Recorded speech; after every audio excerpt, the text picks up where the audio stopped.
A história de São Galdino se insere em um dos períodos mais tensos da Igreja medieval, marcado por disputas políticas, conflitos de autoridade e profundas divisões internas. Sua vida não foi apenas a de um homem de oração, mas também a de um líder firme em meio a crises que envolviam tanto o poder espiritual quanto o temporal. Galdino nasceu por volta do ano 1096, na região de Milão, no norte da Itália. Desde cedo, esteve inserido em um ambiente ligado à igreja e ao serviço público. Tornou-se clérigo e, ao longo dos anos, ganhou reconhecimento por sua disciplina, inteligência e fidelidade à doutrina cristã. Antes de se tornar arcebispo, Galdino ocupou funções importantes na administração eclesiástica de Milão. Era conhecido por sua capacidade organizacional e por sua lealdade à autoridade papa, algo que se tornaria decisivo em sua trajetória. Sua formação não foi apenas espiritual, mas também política, o que o preparou para enfrentar os desafios que viriam. O contexto histórico em que viveu foi dominado pelo conflito entre o papado e o Sacro Império Romano-Germânico, especialmente durante o reinado do imperador Frederico I Barbarossa. Esse conflito, conhecido como a luta pelas investiduras, girava em torno de quem tinha o direito de nomear bispos e exercer autoridade sobre a Igreja. Milão tornou-se um dos centros desse conflito. A cidade resistiu ao domínio imperial e apoiou o papado, o que levou a confrontos diretos com as forças de Barbarossa. Em 1162, após uma série de cercos e batalhas, Milão foi praticamente destruída pelo imperador. Igrejas foram arrasadas, casas demolidas e a população dispersa. Galdino testemunhou essa devastação. Nesse cenário de destruição e desorganização, a igreja local também foi profundamente afetada.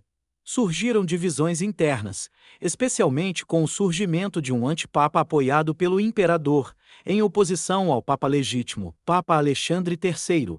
Galdino manteve-se fiel ao Papa legítimo. Essa fidelidade teve consequências. Ele foi forçado ao exílio, deixando sua cidade e seu povo em um momento crítico. Durante esse período, permaneceu ao lado do Papa Alexandre III, compartilhando das dificuldades e acompanhando os esforços para restaurar a unidade da Igreja. Reconhecendo sua lealdade e capacidade, o Papa tomou uma decisão importante. Em 1165, Galdino foi nomeado arcebispo de Milão e elevado ao cardinalato. Essa nomeação não era apenas honorífica, era uma missão clara: restaurar a Igreja em Milão, combater as divisões e reafirmar a autoridade legítima. Com essa responsabilidade, Galdino retornou a uma cidade ainda marcada pela destruição. Milão estava em processo de reconstrução, não apenas física, mas também espiritual e institucional. Havia confusão entre os fiéis, influência de grupos heréticos e tensões políticas ainda presentes. Galdino assumiu seu papel com firmeza. Uma de suas principais tarefas foi combater heresias que se espalhavam na região, especialmente movimentos que negavam aspectos centrais da fé cristã. Ele não agiu com violência, mas com clareza doutrinária e determinação pastoral. Pregava, ensinava e buscava reconduzir o povo à unidade da fé. Ao mesmo tempo, dedicou-se à reconstrução da igreja local. Organizou a administração eclesiástica, restaurou práticas litúrgicas e incentivou a vida sacramental. Sua liderança era marcada por disciplina, mas também por cuidado com os mais necessitados. Galdino ficou conhecido por sua atenção aos pobres. Em meio à reconstrução da cidade, muitos viviam em condições precárias. Ele utilizava os recursos da igreja para ajudar os necessitados, distribuindo alimentos e oferecendo assistência. Sua ação não se limitava ao plano espiritual, mas alcançava também as necessidades concretas da população. Outro aspecto importante de sua atuação foi a defesa da autoridade do Papa em um contexto ainda instável. Mesmo após a destruição de Milão, o conflito entre o imperador e o papado não havia terminado completamente. Galdino permaneceu firme na defesa da unidade da Igreja sob a liderança do Papa legítimo. Sua pregação era direta. Não buscava agradar, mas esclarecer. Chamava a fidelidade, a conversão e a rejeição de doutrinas contrárias à fé. Essa postura lhe trouxe respeito, mas também oposição. Ainda assim, manteve-se constante. Um dos episódios mais marcantes de sua vida ocorreu no dia de sua morte. Em 18 de abril de 1176, enquanto pregava na igreja de Santa Tecla, em Milão, Galdino estava dirigindo-se aos fiéis com intensidade. Durante o sermão, sofreu um colapso. Mesmo debilitado, teria insistido em continuar falando, reafirmando a verdade da fé. Pouco depois, faleceu. Sua morte ocorreu, portanto, no exercício direto de sua missão pastoral. Esse fato marcou profundamente a memória daqueles que o conheceram. Galdino não morreu retirado ou em repouso, mas ativo, cumprindo aquilo que considerava seu dever até o fim. Após sua morte, sua reputação de santidade começou a se consolidar. Era lembrado como um pastor fiel, que permaneceu firme em meio a conflitos políticos e religiosos, sem abandonar seu compromisso com a verdade e com o cuidado do povo. Sua canonização foi reconhecida pela tradição da Igreja, e sua memória litúrgica passou a ser celebrada no dia 18 de abril.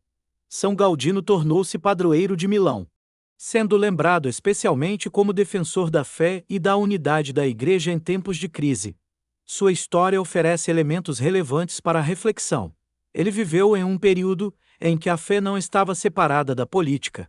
As decisões religiosas tinham impacto direto na organização social e no poder. Nesse contexto, sua fidelidade não era apenas uma posição espiritual, mas também uma escolha com consequências concretas.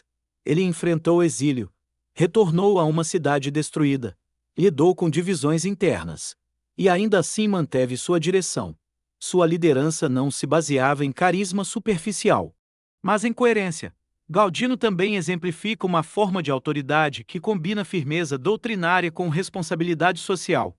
Ele não apenas defendia a ortodoxia, mas também cuidava dos pobres. Não apenas combatia erros, mas reconstruía estruturas. Essa combinação é central para compreender sua atuação. Outro ponto relevante é a sua relação com o sofrimento. Ele não buscou o conflito, mas não o evitou quando necessário. Aceitou as consequências de suas escolhas e permaneceu ativo mesmo em condições adversas. Sua morte durante a pregação sintetiza sua vida. Até o último momento, estava comprometido com sua missão. Não há registros de grandes escritos teológicos deixados por ele. Seu legado é principalmente testemunhal. Está na forma como viveu, na consistência de suas ações, na fidelidade mantida ao longo de circunstâncias difíceis, em comparação com outros santos que se destacaram por milagres ou obras intelectuais. Galdino se destaca pela resistência e pela capacidade de liderança em tempos de crise. Sua história não apresenta elementos extraordinários no sentido clássico. Não há relatos amplamente difundidos de fenômenos sobrenaturais associados a ele, mas há algo que se mantém constante: a firmeza. E essa firmeza, em contextos de instabilidade, torna-se significativa. São Galdino permanece como referência para momentos em que a fé é desafiada por pressões externas e divisões internas.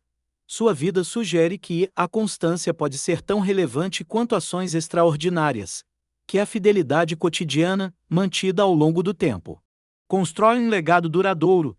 Ele não transformou o mundo de forma imediata, mas ajudou a reconstruir uma cidade, a reorganizar uma igreja e a manter uma linha de continuidade em meio ao caos. Hoje, sua memória permanece associada à resistência, à organização e à fidelidade. Elementos que, embora menos visíveis, sustentam estruturas ao longo do tempo. São Galdino não buscou protagonismo, mas assumiu responsabilidade. E, ao fazê-lo, deixou um exemplo que continua a ser lembrado, especialmente em contextos onde clareza, firmeza e compromisso ainda são necessários. Obrigado pela companhia. Para a leitura diária, inscreva-se no canal, aproveite e escute as demais liturgias da semana. Que Deus abençoe o seu dia.